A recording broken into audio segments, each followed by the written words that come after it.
Hi again, it's Laura at Hyperstamper.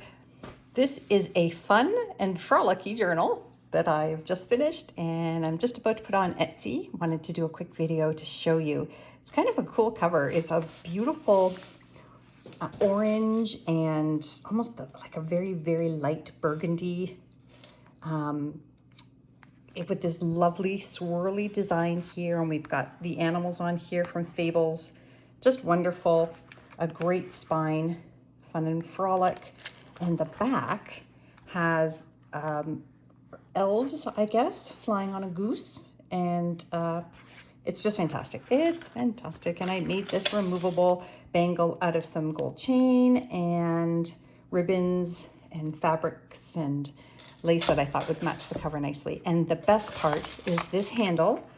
I believe it's from between 1910 and 1930, I'm gonna say. It's very Art Deco. You can't get much more Art Deco than that. It's got this beautiful poured acrylic handle here.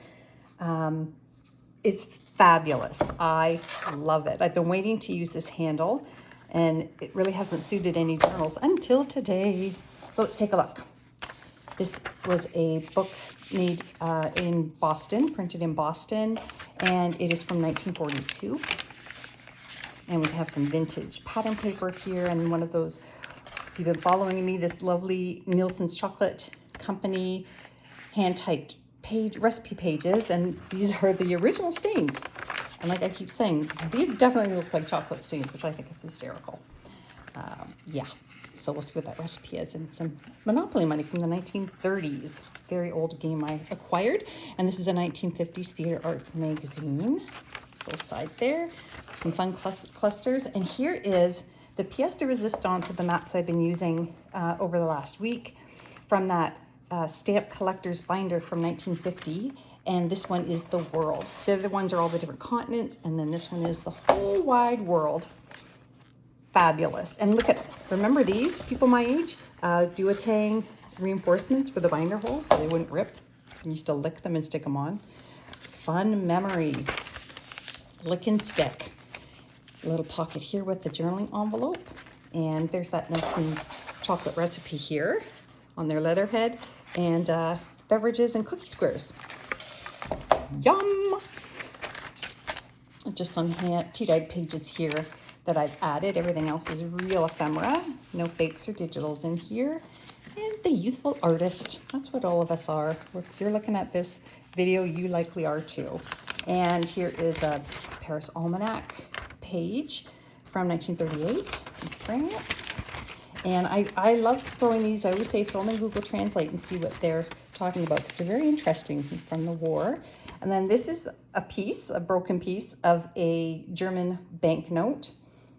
And that would have been, this one's got a serial number on here, and this is from the 1920s. Kind of cool. A seed, book from a seed page, which I found it on the weekend is very collectible. Did not know that. People collect seed books. And here I am tearing them apart. Freckles, 1904.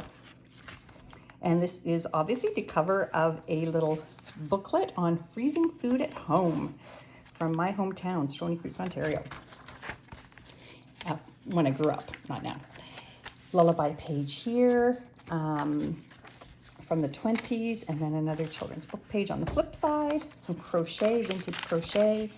And this here is from the 1800s. It fell out of a book that I was trying to save it to keep it in, but it just would not stay, and it's too brittle to tape in. So now you can just use it to either make clusters with yourself or some artwork or journal on it.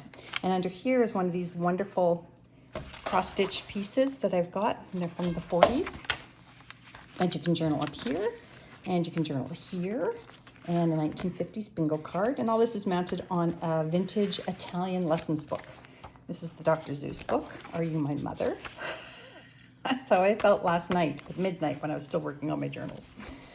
Okay, this is a store receipt from Charles Santos and Sons, 1953. You'll notice I got a lot of receipts from the 50s. I required a nice lot of them, vintage, and I love them all. They're just so fun. It's fun to see the prices from 70 years ago. And one of these Watchman's clock dials, Night Guardsman. And this is from another flower book, and that's another hardcover page. The colors are beautiful, and that's vintage. This is an antique page from How to Make a Flower Garden there. And this here is from the 1800s, and I liked that it had the pen and ink notes on it. This is a spine from the book here, and the interior spine, and then that is a vintage hanky. Isn't that lovely? And that was another one of those hankies I got a lot of that were never purchased, so they're in pristine condition. Just another page out of that Italian lessons book. And over here, we got lots tucked in here. This is from National Velvet, one of those stamped art pieces that book was known for, that particular edition by some famous artist. I made this little booklet here out of a children's story page and just put in some pages for journaling on from vintage and antique books. And another one of these wonderful banknotes. That is not the date of the banknote, that's the expiry. They usually lasted about 75 years, 70 to 75 years before they expired. And that's it for that page. Yep, that's a stamp collector's page. I made that triple pocket out of. Here is a botanicals page from a vintage gardening book. And this is another Italian book. And I've got on here a removable paper clip, and this is a hidden pocket piece. You can tuck it up like this or have it out front, and you can tuck more things in here. I've got another little booklet here with some vintage wallpaper on the front and crochet, and then a canasta vintage game score sheet there. And over here we have a recipe page. Tasty French type dressing. And here is one of the last of the colored Polish embroidery plates from the 1950s book. And this one is in pristine condition. Look at the color on that. It's just gorgeous. Another recipe. And this is from the 1915 edition of Girls Own Annual. And this is a lovely botanical page. Look at that. And then on the other side, we have this lovely drawing of this woman at the creek looking at the geese. Isn't that fun? Oh, I just love those so much. And then this one is from the Billboard magazine from 1928. I've been trying to use these up. And the articles in here are so much fun. Look at mind reading, all the things you would see at a fair, entertain with card tricks. They're actually advertising for hucksters, magic, magicians, anything that would have been on vaudeville. So they're really, really fun articles. I highly recommend that if you get this journal on Etsy that you read every single bit of it, because it's just awesome. Here's another one of the photos from that photo album I have. This is two sisters, it looks like, and their dog. And then this antique postcard here. And that one is from 1958. And this is another flower page from the botanicals. And that brings us to this colorful last page of the book. So that is going up on Etsy now. Don't forget to subscribe so you can see them before they hit Etsy. Hyperstamper.etsy.com. Thanks.